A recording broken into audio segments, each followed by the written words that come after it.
क्या तुम्हें पता है कि तुम्हारा दिमाग हर दिन कई लोगों के बारे में गलत फैसले लेता है। और सबसे खतरनाक बात तो ये है कि तुम्हें उसका एहसास भी नहीं होता।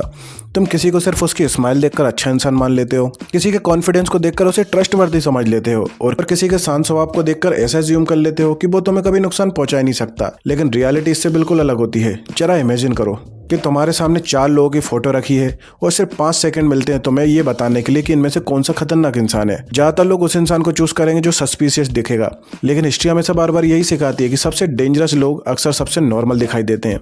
कुछ सीरियल किलर्स ऐसे भी रहे हैं जिन्हें नाइवर्स ने बहुत अच्छा समझा था, कुछ फ्रॉस्टर भी ऐसे रहे हैं जिन पर हजारों लोगों ने भरोसा किया था, और कुछ मैनिपुलेटर्स ऐसे होते हैं जो तुम्हारे सबसे करीब दोस्त बनकर तुम्हें नुकसान पहुंचाते हैं। प्रॉब्लम ये नहीं है कि लोग झूठ बोलते हैं, प्रॉब्लम ये है कि हमारा ब्रेन झूठ पहचानने के लिए बना ही नहीं है। हमारा ब्रेन शॉर्टकट लेता है और साइकोलॉजी में इसे मेंटल ह्यूरिस्टिक कहा जाता है। अगर कोई अच्छा दिखता है तो हम मान लेते हैं कि वो अच्छा इंसान है, अगर कोई कॉन्फिडेंस के साथ बोलता है तो हम एज्यूम कर लेते हैं कि वो कॉम्पिटेंट है, और अगर कोई स्माइल करता है तो हमें लगता है कि वो अच्छा इंसान है। लेकिन इंसानी बिहेवियर इतना सिंपल नहीं होता, और यही वजह है कि FBI प्रोफाइलर्स, इंट्रोगेटर्स और बिहेवियरल एक्सपर्ट्स कभी भी सिर्फ चेहरा देखकर फैसला नहीं लेते। वो वर्ड्स नहीं पढ़ते, वो पैटर्न्स पढ़ते हैं। वो सिर्फ ये नहीं देखते कि इंसान क्या बोल रहा है, बल्कि वो ये देखते हैं कि वो कैसे बोल रहा है, कब बोल रहा है और क्या छुपाने की कोशिश कर रहा है। इसलिए सबसे पहला कॉन्सेप्ट आता है वेस्लिन बिहेवियर, क्योंकि हर इंसान का एक नेचुरल वर्जन होता है। जब वो आराम से होता है, कंफर्टेबल होता है और किसी प्रेशर में नहीं होता, तो वो इंसान एक स्पेसिफिक तरीके से बोलता है, सुनता है और रिएक्ट करता है, और यही उसकी वेस्लिन होती है। क्योंकि अगर अचानक उसके बिहेवियर में कोई नोटिसेबल शिफ्ट होता है, तभी वो सिग्नल वैल्यूएबल बनता है। और ज्यादातर लोग यहीं पर गलती करते हैं। अगर कोई आई कॉन्टेक्ट तोड़ दे तो तुरंत सोच लेते हैं कि वो झूठ बोल रहा है। अगर कोई अपने हाथों को बांध ले तो सोच लेते हैं कि डिफेंसिव हो रहा है। लेकिन रियलिटी में ऐसा जरूरी नहीं है। हो सकता है कि उसे ठंड लग रही हो सकता है कि वो किसी बात के बारे में सोच रहा हो, लेकिन एक सिंगल सिग्नल कभी भी पूरी कहानी नहीं बताता। इसलिए दुनिया के बेस्ट इंट्रोगेटर्स एक रूल फॉलो करते हैं जिसे रूल ऑफ 3 कहा जाता है। अगर एक सिग्नल दिखे तो इग्नोर करो, अगर 2 सिग्नल दिखे तो ऑब्जर्व करो, लेकिन अगर 3 सिग्नल दिखे तो ध्यान देना शुरू करो। मान लो तुम अपने किसी दोस्त से पूछते हो कि भाई प्लेसमेंट का क्या हुआ, और जवाब देने से पहले वो थोड़ा पॉज लेता है, लेकिन इससे प्रूफ ये नहीं होता कि वो झूठ बोल रहा है। लेकिन अगर उसी मोमेंट उसने अपने आई कॉन्टेक्ट तोड़ दिया और अपने फोन की तरफ देखने लगा, तब तुम्हारे पास ऑब्जर्व करने के लिए कुछ होता है। इसलिए यहाँ पर एक और इंटरेस्टिंग चीज आती है। जब भी लोग किसी को पढ़ने की कोशिश करते हैं, उनका पूरा फोकस चेहरे पर होता है, लेकिन फेस इंसान के बॉडी का सबसे कंट्रोल्ड हिस्सा होता है। लोग फेक स्माइल दे सकते हैं, फोर्स्ड कॉन्फिडेंस दिखा सकते हैं, एक्सप्रेशंस कंट्रोल कर सकते हैं, लेकिन एक जगह ऐसी होती है जहां से अक्सर ट्रुथ लीक हो जाता है, और वो है उनके पैर। यानी कि सुनने में अजीब लगता है, लेकिन बॉडी लैंग्वेज एक्सपर्ट्स पैरों को बहुत सीरियसली लेते हैं, क्योंकि हमारा कॉन्शियस माइंड चेहरे को कंट्रोल करता है, लेकिन फीट अक्सर सबकॉन्शियस इंटेंशंस रिवील कर देते हैं। अगर कोई इंसान तुमसे बात करते हुए स्माइल कर रहा है, सिर हिला रहा है और कॉन्वर्सेशन में इंटरेस्ट दिखा रहा है, लेकिन उसके पैर एग्जिट की तरफ पॉइंट कर रहे हैं, तो उसकी बॉडी तुम्हें कुछ और बता रही है। कि उसका चेहरा बोल रहा है कि वो यहाँ रुकना चाहता है, लेकिन उसका सबकॉन्शियस माइंड कह रहा है कि वो यहाँ से निकलना चाहता है।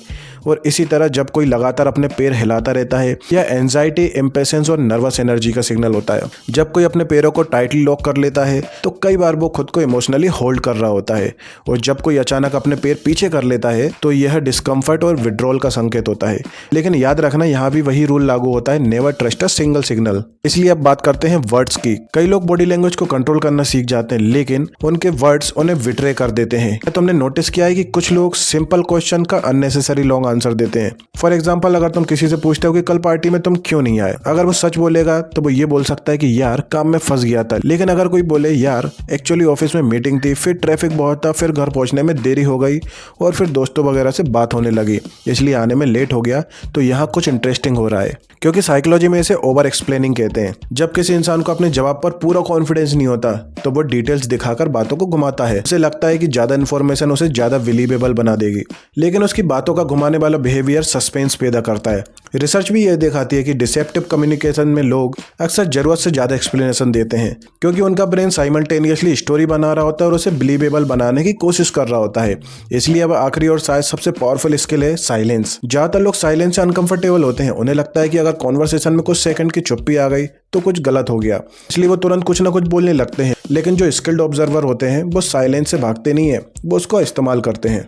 इमेजिन करो कि तुमने किसी से एक क्वेश्चन पूछा और उसने आधा अधूरा जवाब दिया। अब होता क्या है कि ज़्यादातर लोग दूसरा सवाल पूछने बैठ जाते हैं, लेकिन अगर तुम बस चुप रहते हो, उससे हिला देते हो और उसका वेट करते हो कि सामने वाला क्या आंसर देगा, तो सामने वाला अक्सर खुद बोलने शुरू कर देता है। क्यों?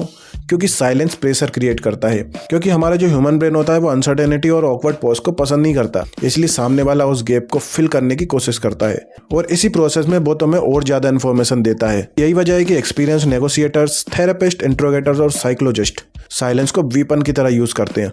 वो जानते हैं कि कई बार सबसे पावरफुल क्वेश्चन वो होता है जिसके बाद तुम कुछ नहीं बोल पाते। लेकिन यहाँ पर भी एक वार्निंग है, क्योंकि इस टेक्निक का पर्पस लोगों को जज करना नहीं है, पर्पस है उन्हें बेहतर समझना।